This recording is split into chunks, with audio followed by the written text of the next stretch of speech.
ଗୋଟିଏ ଜଙ୍ଗଲରେ ଅନେକ ପଶୁ ପକ୍ଷୀ ରହୁଥିଲେ। ସେଇ ଜଙ୍ଗଲରେ ରହୁଥାଏ ବତକଟିଏ।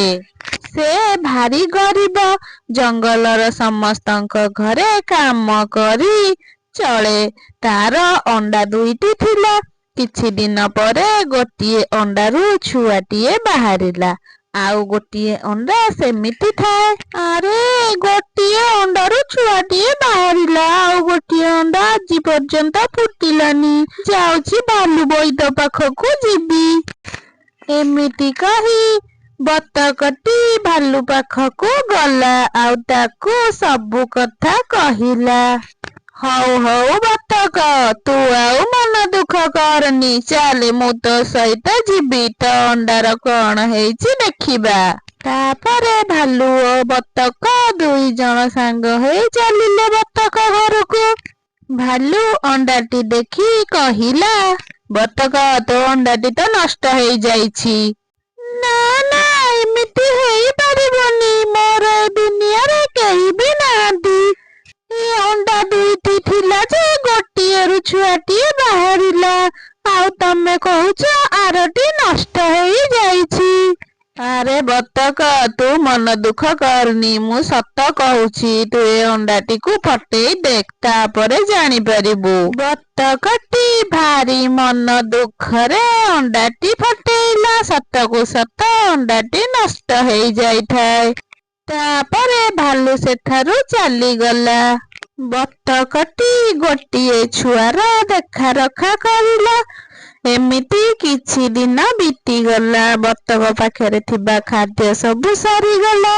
ମାରେ, ମୁଁ ଯାଉଛି କୋଉଠୁ କଣ କାମ କରି ତୋ ପାଇଁ କିଛି ଖାଦ୍ୟ ଆଣିବି। ତୁ ଏଇଠି କୁଆଡେ ବି ଯିବୁନି। ନା ନା, ମୁଁ କୁଆଡେ ବି ଯିବିନି। ତମେ ଯାଅ, ଏବେ ମୁଁ ଏଇଠି ଖେଳୁଥିବି। ବତକଟି ଚାଲିଲା ଖାଦ୍ୟ ଯୋଗାଡ଼ କରିବା ପାଇଁ। ବତକ ଛୁଆଟି ଖେଳୁଥାଏ। ହଠାତ୍ ଗୋଟିଏ ପ୍ରଜାପତି ତା ପାଖକୁ ଆସିଲା। ଆରେ ଛୋଟ ଛୁଆ, ତୋର କଣ ହେଇଛି?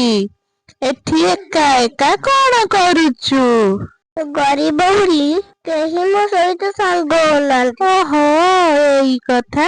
ଜାଣିଛୁ ଛୋଟ ପକ୍ଷୀ, ମୋର ବି କେହି ସାଙ୍ଗ ନାହାନ୍ତି। ତୁ କଣ ମୋ ସାଙ୍ଗ ହବୁ? ହଁ, କାହିଁକି ନୁହଁ। ଆଜିଠୁ ଆମେ ସାଙ୍ଗ। ହଉ ଠିକ ଅଛି, ସାଙ୍ଗ ହେଇକି ଖାଇବାକୁ ଯିବା। ଏମିତି କଥା ହେଇ ସେମାନେ ଖେଳିବାକୁ ଗଲେ। ପ୍ରତିଦିନ ବତକ ଛୁଆ ଓ ପ୍ରଜାପତି ଗୋଟେ ବଗିଚାରେ ଖେଳୁଥିଲେ। ସେଠି ବହୁତ ପ୍ରକାର ଫୁଲ ଗଛ ଥିଲା। ଏମିତି ଅନେକ ଦିନ ବିତିଗଲା। ଗୋଟେ ଦିନ ସେ ଦୁଇ ଜଣ ଖେଳୁ ଖେଳୁ ଦୂରରେ ଥିବା ଗୋଟେ ହଳଦିଆ ରଙ୍ଗର ଫୁଲ ଗଛକୁ ଦେଖିଲେ। ସେ ଗଛରେ ଗୋଟିଏ ବଡ ହଳଦିଆ ଫୁଲ ଫୁଟିଥିଲା। ଆଉ ସାଙ୍ଗ ଦେଖ, ବଡ ଆଉ ସୁନ୍ଦର ହଳଦିଆ ଫୁଲ ଫୁଟିଛି। ଚାଲ ଚାଲ, ତାକୁ ଆଣିବା। ନା ନା ସାଙ୍ଗ, ତୁ ସେ ନାଲି ଫୁଲ ପାଖକୁ ଯାନି। ମୋ ମା କହେ ସେ ଫୁଲ ପାଖରୁ ଭାରି ଅଜବ ଅଜବ ଶବ୍ଦ ବାହାରେ। ସେ ଫୁଲ ଜମା ବି ଭଲ ନୁହଁ। ଯଦି ତୋର କିଛି ଅସୁବିଧା ହୁଏ ତାହେଲେ? ତୁ ଡରନି, ମୋର କିଛି ବି ହବନି। ଫୁଲ ଆଣିଲେ କଣ ଅସୁବିଧା ହବ? ଏବେ ସେ ଫୁଲ ଆଣିଛି। ଏମିତି କହି ବତକ ଛୁଆ ସେ ଫୁଲ ଆଣିବାକୁ ଗଲା। ହଠାତ୍ ସେ ହଳଦିଆ ଫୁଲ ବତକ ଛୁଆକୁ ନିଜ ଭିତରକୁ ଟାଣି ନେଲା। ସାଙ୍ଗ, ଏ ସାଙ୍ଗ, ତୁ କୁଆଡେ ଚାଲିଗଲୁ? ଏ ରାକ୍ଷସୀ ଫୁଲ, ତୁ ମୋ ସାଙ୍ଗକୁ ନେଇଗଲୁ। ମୁଁ ଏବେ ଯାଉଛି ତା ମାକୁ ସବୁ କଥା କହିଦେବି। ଏମିତି କହି ପ୍ରଜାପତିଟି ବତକ ପାଖକୁ ଚାଲିଲା। ଆରେ ପ୍ରଜାପତି, ତୁ ଏମିତି କାନ୍ଦୁଛୁ କାହିଁକି? କଣ ହେଲା ତୋର? ମାଉସୀ, ମୋ ସାଙ୍ଗକୁ ମାଉସୀ, କଣ ହେଇଛି ମୋ ଝିଅର? ଶୀଘ୍ର କହ ପ୍ରଜାପତି। ବତକକୁ ପ୍ରଜାପତି ସବୁ କଥା କହିଲା। ବତକ ଶୀଘ୍ର ଶୀଘ୍ର ପ୍ରଜାପତି ସହିତ ସେ ହଳଦିଆ ରଙ୍ଗର ଫୁଲ ପାଖକୁ ଚାଲିଲା। ହଳଦିଆ ଫୁଲ, ତୁ କଣ ପାଇଁ ମୋ ଛୁଆକୁ ତୋ ଭିତରେ ବନ୍ଦୀ କରି ରଖିଛୁ? ତାକୁ ଛାଡିଦେ। ମୋ ଛୁଆ ବିନା ଏ ଦୁନିଆରେ ମୋର କେହି ନାହିଁ। ବିନା ମୁଁ ବଞ୍ଚି ପାରିବିନି। ଠିକ ଅଛି ତାହେଲେ ମୁଁ ତୋ ଛୁଆକୁ ଛାଡ଼ିଦେବି, ହେଲେ ତତେ ମୋର 2ଟି ଇଚ୍ଛା ପୂରା କରିବାକୁ ପଡ଼ିବ। ତାହେଲେ ଯାଇ ମୁଁ ତୋ ଛୁଆକୁ ଛାଡ଼ିବି। କହ, ତୁ କଣ ମୋର 2ଟା ଇଚ୍ଛା ପୂରଣ କରିପାରିବୁ? ହଁ ଫୁଲ, ମୁଁ ମୋ ଛୁଆକୁ ପାଇବା ପାଇଁ ତୋର ସବୁ ଇଚ୍ଛା ପୂରଣ କରିପାରିବି। ହଳଦିଆ ଫୁଲ, କହ, ଶୀଘ୍ର କହ। ମୋର ପ୍ରଥମ ଇଚ୍ଛାଟି ହେଲା ନୀଳ ନଦୀର ପାଣି, ଆଉ ଦ୍ୱିତୀୟ ଇଚ୍ଛାଟି ହେଲା ସେଥିରେ ଥିବା କଇଁ ଫୁଲର ପାଖୁଡା। ତୁ ମତେ ସେ ନଦୀର ପାଣି ଓ ଫୁଲର ପାଖୁଡା ଆଣିଦେ, ମୁଁ ତୋ ଛୁଆକୁ ଛାଡ଼ିଦେବି। ହଉ ତାହେଲେ ଠିକ ଅଛି, ହେଲେ ସେ ନୀଳ ନଦୀ କୋଉଠି ଅଛି ମତେ କହ। ଏ ଜଙ୍ଗଲର ପୂର୍ବ ଦିଗରେ ଗଲେ ତୁ ସେ ନଦୀ ପାଇପାରିବୁ। ଠିକ ଅଛି, ମୁଁ ଏବେ ସେ ନଦୀ ପାଖକୁ ଯାଉଛି। ଏମିତି କହି ବତକ ଜଙ୍ଗଲର ପୂର୍ବ ଦିଗକୁ ଗଲା। କିଛି ଦୂର ଗଲା ପରେ ସେ ନୀଳ ନଦୀ ପାଖରେ ପହଞ୍ଚିଲା। ଏଇ ତ କଇଁ ଫୁଲ ଆଉ ନୀଳ ନଦୀ। ମୁଁ ଏବେ ସେ ନଦୀରୁ ପାଣି ଆଉ ଫୁଲରୁ ପାଖୁଡା ନେଇ ହଳଦିଆ ଫୁଲ ପାଖକୁ ଯିବି। ଏମିତି କହି ବତକ ପାଣି ନେବା ପାଇଁ ଗଲା। ସେଉଠୁ ନଦୀଟି କଥା କହିଲା, ଏ ବତକ, ମତେ ନ ପଚାରି ମୋ ନଦୀରୁ ପାଣି ନବାକୁ ବସିଛୁ? ତୋର ସାହସ ତ କିଛି କମ ନୁହେଁ। ମୋ ଛୁଆ ଭାରି ବିପଦରେ ଅଛି, ତାକୁ ରକ୍ଷା କରିବା ପାଇଁ ତୋ ନଦୀର ପାଣି ଆଉ ଏ ଫୁଲର ପାଖୁଡା ମୋର ଦରକାର। ମୁଁ ବ୍ୟସ୍ତ ହେଇ ତତେ ନ ପଚାରି ପାଣି ନବାକୁ ବସିଥିଲି, ମତେ କ୍ଷମା କରିଦେ। ଆଉ ଦୟାକରି ପାଣି ଆଉ ଫୁଲର ପାଖୁଡା ଦେ, ନହେଲେ ମୋ ଛୁଆ ମରିଯିବ। ହଉ ହଉ, ତୁ ପାଣି ଆଉ ଏ ଫୁଲର ପାଖୁଡା ନେଇପାରିବୁ। ତତେ ତା ପୂର୍ବରୁ ମତେ ମୋର 2ଟି ପ୍ରଶ୍ନର ଉତ୍ତର ଦେବାକୁ ପଡ଼ିବ। ଯଦି ତୁ ମୋ ପ୍ରଶ୍ନର ଠିକ ଉତ୍ତର ଦେଇପାରିବୁ, ତାହେଲେ ସବୁ ନେଇପାରିବୁ, ନହେଲେ ନାହିଁ। ଏବେ କହ, କଣ କହୁଛୁ ବତକ? ହଁ ଠିକ ଅଛି, ପଚାର, କି ପ୍ରଶ୍ନ ପଚାରିବୁ? ମୋର ପ୍ରଥମ ପ୍ରଶ୍ନ ଶୁଣ। ମୁଁ ସବୁଠାରେ ହେଲେ ମତେ କେହି ଧରି ପାରନ୍ତି ନାହିଁ। କହିଲୁ କଣ ଉତ୍ତର? ଉତ୍ତର କଣ ହେବ? କଣ ହେବ? ହଁ ମନେ ପଡ଼ିଲା, ପବନ। ହଉ ତାହେଲେ ଏବେ ମୋର 2ୟ ପ୍ରଶ୍ନ ଶୁଣ। ଖରା ଦେଖିକି ମୁଁ ଆସିଥାଏ, ଛାଇ ଦେଖିକି ମୁଁ ଲୁଚିଯାଏ, ପବନ ଛୁଇଁଲେ ମତେ ଲାଜେ ଲାଜେ ମରିଯାଏ। କଣ କହିଲୁ ବତକ ଏହାର ଉତ୍ତର? କଣ ତାର ଉତ୍ତର ହବ ଯେ? ମୋର ତ କାହିଁ କିଛି ମନେ ପଡୁନି, କଣ କରିବି? ମନେ ପଡ଼ିଲା, ଝାଳ ହେଉଛି ତାର ଉତ୍ତର। ଠିକ କହିଲି ନା ନଦୀ? ହଁ ବତକ, ତୁ ମୋର 2ଟି ଯାକ ପ୍ରଶ୍ନର ସଠିକ ଉତ୍ତର ଦେଇଛୁ। ଯା, ତୋର ଯେତେ ଇଚ୍ଛା ସେତେ ପାଣି ମୋ ପାଖରୁ ନେଇଯା, ଆଉ ଏ କଇଁ ଫୁଲର ପାଖୁଡା ବି ନେଇଯା। ବତକ ଖୁସି ହେଇ ନୀଳ ନଦୀରୁ ପାଣି ଆଉ କଇଁ ଫୁଲର ପାଖୁଡା ନେଇ ହଳଦିଆ ଫୁଲ ପାଖକୁ ଗଲା। ହଳଦିଆ ଫୁଲ, ଏଇ ଦେଖ, ନୀଳ ନଦୀର ପାଣି ଆଉ ପଦ୍ମ ଫୁଲର ପାଖୁଡା ମୁଁ ନେଇ ଆସିଛି। ଏବେ କହ, ମୁଁ କଣ କରିବି? ତୁ ସେ ନୀଳ ନଦୀର ପାଣି ମୋ ଉପରେ ଢାଳି ଦେ, ଆଉ ସେ କଇଁ ଫୁଲର ପାଖୁଡା ମୋ ଉପରକୁ ଫୋପାଡ଼ି ଦେ। ତାପରେ ବତକ ସେ ନୀଳ ନଦୀର ପାଣି ଓ କଇଁ ଫୁଲର ପାଖୁଡାକୁ ହଳଦିଆ ଫୁଲ ଉପରକୁ ଫୋପାଡ଼ିଲା। ହଳଦିଆ ଫୁଲଟି ସାଙ୍ଗେ ସାଙ୍ଗେ ଗୋଟିଏ ପରି ହୋଇଗଲା।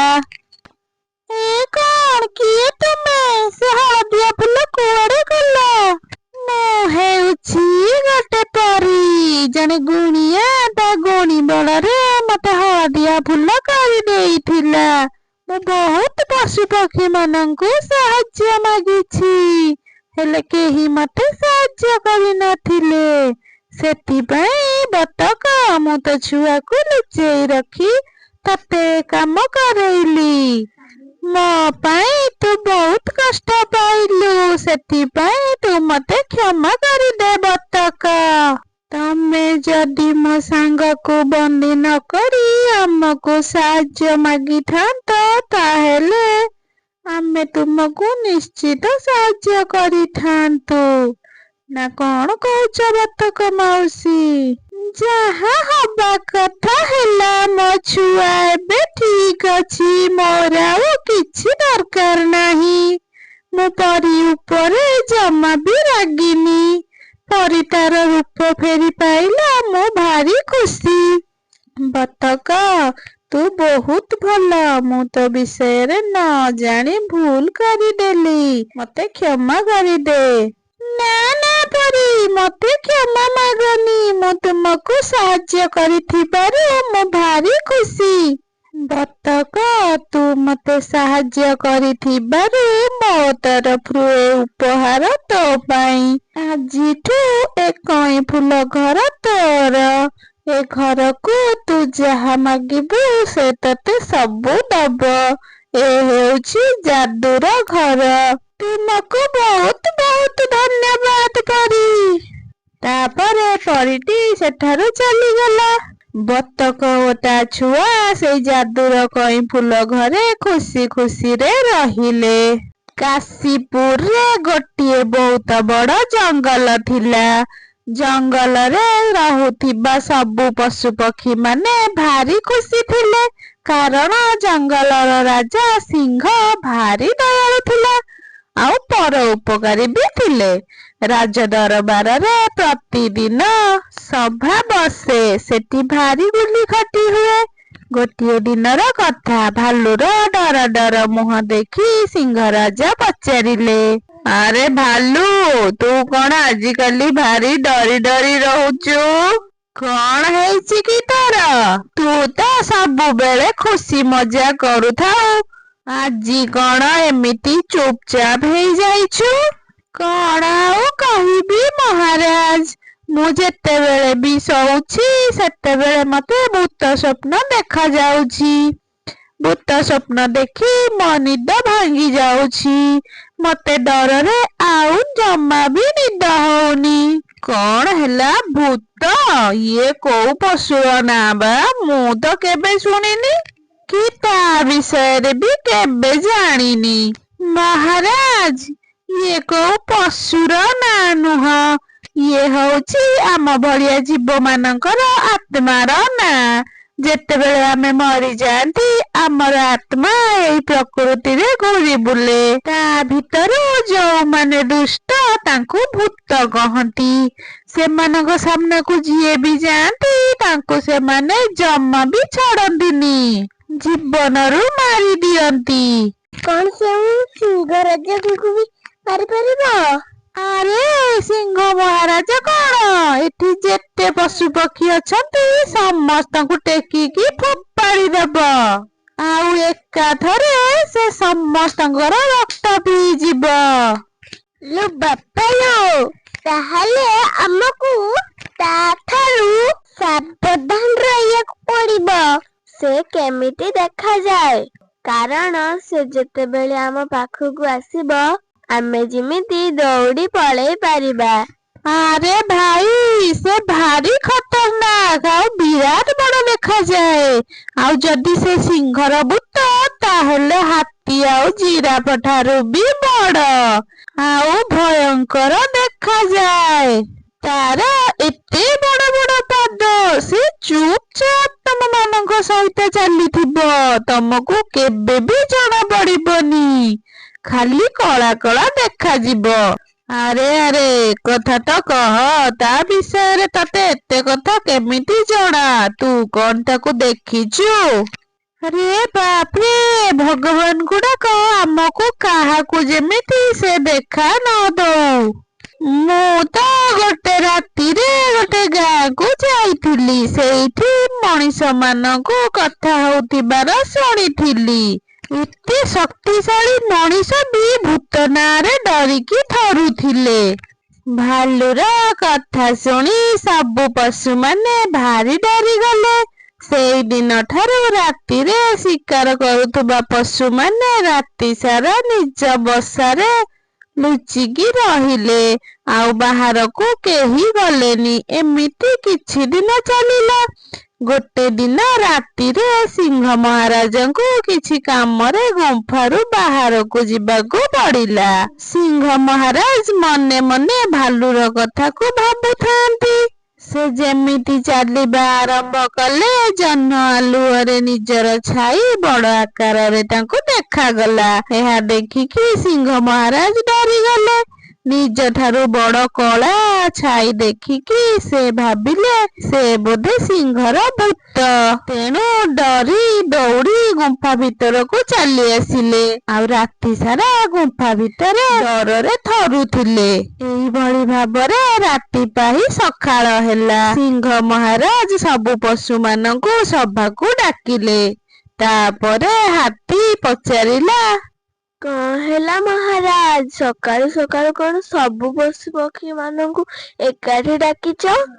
ହଁ, କଥାଟା ସେଇଭଳି। କାଲି ରାତିରେ ମୁଁ ସିଂହର ଭୂତ ଦେଖିଲି। ହାତୀ ଠାରୁ ବି ବଡ଼ ଆଉ କଳା।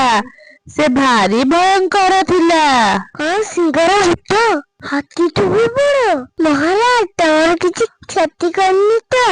ନା ନା, ମୁଁ ତ ତାକୁ ଦେଖି ଦୌଡ଼ି ପଳେଇ ଆସିଲି। ସେ ମୋର କିଛି ବି କରିପାରିଲାନି। ସେ ଭୂତ ମୋ ପାଖରେ ଚାଲୁଥିଲା। ଜହ୍ନ ଆଲୁଅ ପଡ଼ିଥିଲା, ସେଇଥିପାଇଁ ତ ମୁଁ ତାକୁ ଦେଖିପାରିଲି। ବାପରେ, କେତେ ବଡ଼ ତା ଗୋଡ଼! ଯଦି ମୁଁ ସେଠୁ ଦୌଡ଼ିକି ନ ଆସିଥାନ୍ତି, ତାହେଲେ ସେ ମୋ ରକ୍ତ ପିଇ ଯାଇଥାନ୍ତା। ଭାରି କଷ୍ଟରେ ମୁଁ ମୋ ଜୀବନ ବଞ୍ଚେଇଛି। ମହାରାଜ, ତମେ ବୋଲି ବଞ୍ଚିଗଲ। ଆମେ ହେଇଥିଲେ କେବେ ବି ସେଠୁ ଆସିପାରିନଥାନ୍ତୁ। ଭାଲୁ, ତୋ ସ୍ୱପ୍ନ ସତ ହେଲାଣି। ମହାରାଜ, ମତେ କହିବାକୁ ବି ଡର ଲାଗୁଛି। ମୁଁ ଆଜି ଆଉ ଗୋଟିଏ ଭୂତ ସ୍ୱପ୍ନ ଦେଖିଛି। ସେଇଟା ଆହୁରି ଭୟଙ୍କର ଥିଲା ମହାରାଜ। କଣ ଭାଲୁ, ତୁ କି ସ୍ୱପ୍ନ ଦେଖିଛୁ? ଶୀଘ୍ର କହ। ମହାରାଜ, ମୁଁ ଦେଖିଲି କି କିଛି ଭୂତ ହାତରେ ନିଆଁ ଧରି ଜଙ୍ଗଲରେ ପଶୁଛନ୍ତି। କଣ ନିଆଁ? କିନ୍ତୁ ସେମାନେ ନିଆଁ ନେଇକି ଜଙ୍ଗଲକୁ କାହିଁକି ଆସୁଛନ୍ତି? କେଜାଣେ, ସେମାନେ ବୋଧେ ଜାଣିଛନ୍ତି ନିଆଁକୁ ଆମେ ପଶୁମାନେ ଡରୁ ବୋଲି, ସେଇଥିପାଇଁ ନିଆଁ ଆଣିଛନ୍ତି। ଏବେ ଆମର କଣ ହବ ମହାରାଜ? ଆମେ କୋଉଠିକି ଯିବୁ? କେମିତି ବଞ୍ଚିବୁ? କଣ ଆଉ ହବ? ରାତିରେ ବୁଲିବା ପୂରାପୂରି ବନ୍ଦ କରିବାକୁ ପଡ଼ିବ। ସଞ୍ଜ ହେବା ପୂର୍ବରୁ ନିଜ ନିଜର ଖାଦ୍ୟ ନେଇ ଘରେ ରହିବ। ସେହି ଦିନଠାରୁ ସନ୍ଧ୍ୟା ହେବା ମାତ୍ରେ ସବୁ ପଶୁ ପକ୍ଷୀ ବୁଲିବା ବନ୍ଦ କରିଦେଲେ। କିନ୍ତୁ ରାତ୍ରିଚର ପଶୁମାନେ ତ ଖାଦ୍ୟ ପାଇଁ ରାତିରେ ବାହାରନ୍ତି। କେତେ ଦିନ ଆଉ ଘରେ ରହିଥାନ୍ତେ? ଏଇଭଳି କିଛି ଦିନ ବିତିଗଲା। ଗୋଟେ ଦିନ ସକାଳୁ ମାଙ୍କଡ଼ ଆସି ସିଂହରାଜ ପାଖରେ ପହଞ୍ଚିଗଲା, ଆଉ ସମସ୍ତଙ୍କୁ ଡରେଇ ଦେଲା। ମହାରାଜ, ମହାରାଜ, ଆମ ଜଙ୍ଗଲରେ ଭାରି ଅସୁବିଧା ହେଇଯାଇଛି। ଆରେ କଣ ହେଇଛି କହିବୁ, ନା ଏମିତି ପାଟି କରି ଚାଲିଥିବୁ? ଭାରି ଭୟଙ୍କର ପରିସ୍ଥିତି ମହାରାଜ। ଏବେ ଆମେ ସବୁ ବଞ୍ଚିବା ଭାରି କଷ୍ଟ। ଆରେ ମାଙ୍କଡ଼ ଭାଇ, କଣ ହେଲା କୁହ? ଏମିତି ଡରଉଛ କାହିଁକି? ଭାଲୁ ଭାଇ, ତୋ ସ୍ୱପ୍ନ ସତ ହେଇଗଲା। ସେ ଭୂତ ନିଆଁ ନେଇକି ଜଙ୍ଗଲକୁ ଆସିଗଲେଣି। ମୁଁ କାଲି ରାତିରେ ପୁରୁଣା ଗୁମ୍ଫା ଆଡ଼କୁ ଯାଇଥିଲି। ସେଠି ଦେଖିଲି ବହୁତ ଦିନରୁ ଖାଲି ପଡ଼ିଥିବା ଗୁମ୍ଫାରେ ନିଆଁ ଜଳୁଥିଲା। କଣ ହେଲା? ହେଲା ତୁ ସତ କହୁଛୁ? ତୁ ନିଜ ଆଖିରେ ଦେଖିକି ଆସିଛୁ ତ? ହଁ ହଁ ମହାରାଜ, ମୁଁ ନିଜ ଆଖିରେ ଦେଖିଛି। ମତେ ଲାଗୁଛି ଏକାଥରେ ଅନେକ ଗୁଡ଼ିଏ ଭୂତ ସେଠାରେ ରହୁଛନ୍ତି ବୋଧେ। ତାହେଲେ ଆମକୁ ସାବଧାନ ରହିବାକୁ ପଡିବ, ନହେଲେ ସେମାନେ କେତେବେଳେ ବି ଆମ ଉପରେ ଆକ୍ରମଣ କରିପାରନ୍ତି। ଏମିତି ଡରିଲେ କିଛି ବି ହବନି। ଆମକୁ ମିଶିକି ସେମାନଙ୍କ ଉପରେ ନଜର ରଖିବାକୁ ପଡିବ। ଯଦି ସେମାନେ ପ୍ରତିଦିନ ତାହେଲେ ହଁ, ତାହେଲେ ତ ଆମକୁ ଜଙ୍ଗଲ ଛାଡି ଯିବାକୁ ପଡିବ। ହଉ ତାହେଲେ ଠିକ ଅଛି, ଆମେ ସବୁ ମିଶିକି ଆଜି ସନ୍ଧ୍ୟାରେ ପୁରୁଣା ଗୁମ୍ଫା ପାଖକୁ ଯିବା ଆଉ ଲୁଚିକି ସେମାନଙ୍କ ଉପରେ ନଜର ରଖିବା। ସନ୍ଧ୍ୟା ହେଲା ପରେ ସବୁ ପଶୁ ମିଶିକି ସିଂହ ସହିତ ପୁରୁଣା ଗୁମ୍ଫା ପାଖକୁ ଗଲେ। ସେଠି ଲୁଚିକି ଭୂତମାନଙ୍କ ଉପରେ ନଜର ରଖିଲେ। କିଛି ସମୟ ପରେ ଧୀରେ ଧୀରେ ଗୁମ୍ଫା ଭିତରୁ ଆଲୁଅ ବାହାରିଲା। ଆଲୁଅ ଦେଖି ଭାଲୁ ଧୀରେ ଧୀରେ ସିଂହକୁ କହିଲା, ଦେଖନ୍ତୁ ମହାରାଜ, ଆଲୁଅ କେମିତି ବଢିବାରେ ଲାଗିଛି। ତା ମାନେ ସବୁ ଭୂତମାନେ ଗୁମ୍ଫା ଭିତରକୁ ଧୀରେ ଧୀରେ ଆସୁଛନ୍ତି। ହେଲେ ଗୁମ୍ଫା ଭିତରକୁ କିଏ ଯିବା ଆସିବାର କାହିଁ ଦେଖାଯାଉନି ତ? ଆରେ ବୋକା, ସେମାନେ ଭୂତ। ଭୂତ କଣ କାହାକୁ ଦେଖାଯାଏ? ମୁଁ ତ କହୁଛି ସେମାନେ ଆମକୁ ଦେଖିବା ପୂର୍ବରୁ ଆମକୁ ଏଠୁ ପଳେଇବା ଦରକାର। ଏଇଥିରେ ହିଁ ଆମ ମାନଙ୍କ ରକ୍ଷା। ମତେ ତ ଲାଗୁଛି ସବୁ ଭୂତ ମିଶିକି ଆମ ବିରୁଦ୍ଧରେ ଯୋଜନା କରୁଛନ୍ତି, କେମିତି ଆମ ରକ୍ତ ପିଇବେ। ଏବେ ମାତ୍ର ଗୋଟିଏ ବାଟ ଅଛି, ଆମେ ସବୁ ଏ ଜଙ୍ଗଲକୁ ଛାଡିକି ଚୁପଚାପ ପଳେଇବା। ଯଦି ତମେ ମାନେ କହିବ ତାହେଲେ ଆମେ କାଲି ସକାଳୁ ହିଁ ପଳେଇବା। ହଁ ହଁ ମହାରାଜ, ଆମେ କାଲି ପଳେଇବା। ଜୀବନଠୁ ବଡ କିଛି ବି ନାହିଁ। ଠିକ ଅଛି, କାଲି ସକାଳୁ ଆମେ ଜଙ୍ଗଲ ଛାଡି ପଳେଇବା। ସେମାନଙ୍କ କଥା ଶୁଣି ମାଙ୍କଡଟି ଚିନ୍ତାରେ ପଡିଗଲା, କାହିଁକି ନା ସେ ଜଙ୍ଗଲ ଛାଡି ଯିବା ପାଇଁ ଚାହୁଁନଥିଲା। ଏମିତି ଡରିକି ଯଦି ଆମେ ଜଙ୍ଗଲ ଛାଡିଦେବା ଆଉ ଆର ଜଙ୍ଗଲରେ ବି ଯଦି ଭୂତ ବାହାରିବ, ତାହେଲେ ଏଇଭଳି ଜଙ୍ଗଲ ଛାଡିଲେ ଆମେ ସହରରେ ପହଞ୍ଚିଯିବା ଆଉ ସେ ସହରର ଲୋକମାନେ ଆମକୁ ଜମା ବି ଛାଡିବେନି। ମତେ ସେ ଭୂତମାନଙ୍କ ସହିତ କଥା ହେବାକୁ ପଡିବ। ମାଙ୍କଡର କଥା ଶୁଣି ସବୁ ଡରିକି ଛାନିଆ। ଆରେ ଏ ମାଙ୍କଡଟା ପାଗଳା ହେଇଗଲାଣି। ହଁ ହଁ, ଚାଲ ଏଠୁ ପଳେଇବା। ପଳେଇଲେ ହିଁ ଆମ ଜୀବନ ବଞ୍ଚିବ। ନହେଲେ ଯଦି ଭୂତ ଆମକୁ ଦେଖିବ ତାହେଲେ ମାରିଦବ। ମୁଁ ଏବେ ଯାଇକି ଦେଖୁଛି ଭିତରେ କଣ ଅଛି। ସବୁ ପଶୁ ଓ ସିଂହ ରାଜା ଯେତେ ବୁଝେଇଲେ ବି ମାଙ୍କଡ ମାନିଲାନି ଆଉ ଗୁମ୍ଫା ଭିତରକୁ ଚାଲିଗଲା। ତାକୁ ଅଟକେଇବାକୁ ସବୁ ପଶୁ ତା ପଛରେ ଆସିଲେ, ହେଲେ ମାଙ୍କଡ ସିଧା ଯାଇ ଗୁମ୍ଫା ଭିତରେ। ଲାଗୁଛି ଆଜିଠାରୁ ଆମେ ମାନେ ମାଙ୍କଡକୁ ଆଉ କେବେ ବି ଦେଖିପାରିବା ନାହିଁ। ଏବେ ଭୂତମାନେ ମାଙ୍କଡର ରକ୍ତ ପିଇ ତାକୁ ବାହାରକୁ ଦେବେ ଆଉ ଆମ ମାନଙ୍କୁ ବି ଭୂତମାନେ ଧରିଦେବେ। ଏବେ କଣ ଯେ ହବ? ତମେ ମାନେ କେହି ବ୍ୟସ୍ତ ହୁଅନି, କିଛି ସମୟ ଏଠି ରୁହ। ମାଙ୍କଡ ଯଦି ନ ଆସିବ ଆମେ ସବୁ ଦୌଡି ପଳେଇବା। କିଛି ସମୟ ପରେ ମାଙ୍କଡ ଗୁମ୍ଫାରୁ ବାହାରି ଆସିଲା। ତାକୁ ଦେଖି ସବୁ ଆଶ୍ଚର୍ଯ୍ୟ ହେଇଗଲେ। ଆରେ ଆରେ, ମାଙ୍କଡ ବାହାରକୁ ଆସିଗଲା, ତାର କିଛି ବି ହେଲାନି। ରୁହ ରୁହ, ସେ ମାଙ୍କଡର ଭୂତ ବି ହେଇପାରିଥାଏ।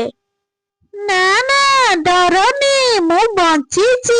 ଭିତରେ ଭୂତ ଫୁତ କିଛି ବି ନାହିଁ। ଗୁମ୍ଫା ଭିତରୁ ବାହାରୁଥିବା ଆଲୁଅ ଭୂତର ନିଆଁ ନୁହଁ, ହଜାର ହଜାର ସଂଖ୍ୟାର ଜୁଳୁଜୁଳିଆ ପୋକ ମାନଙ୍କ ଦେହରୁ ବାହାରୁଥିବା ଆଲୁଅ। ତାପରେ ଗୁମ୍ଫା ଭିତରୁ କିଛି ଜୁଳୁଜୁଳିଆ ପୋକ ବାହାରି ଆସିଲେ ଓ କହିଲେ, ହଁ ଏଇଟା ଆମମାନଙ୍କ ଦେହରୁ ବାହାରୁଥିବା ଆଲୁଅ। ଆମେମାନେ କେତେ ବୋକା, ଭାବିଲେ ଗୁମ୍ଫା ଭିତରେ ଭୂତ ଅଛି, ସେଥିପାଇଁ କେତେ ଦିନରୁ ଡରି ଡରି ରହୁଥିଲୁ। ନା ସାଙ୍ଗମାନେ, ପ୍ରକୃତରେ ଭୂତ ନାହାନ୍ତି।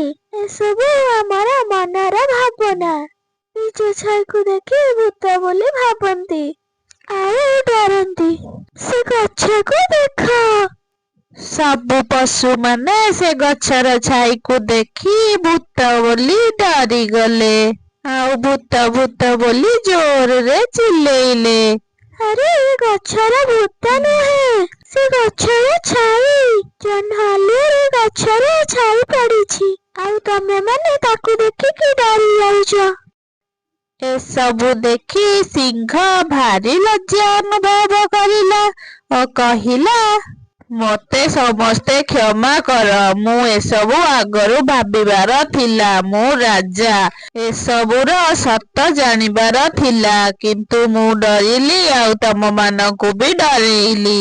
ମହାରାଜ, ପ୍ରକୃତରେ ଯାହା ଚିନ୍ତା କରିବା ତାର ସତ୍ୟାସତ୍ୟ ଜାଣିବା କଥା।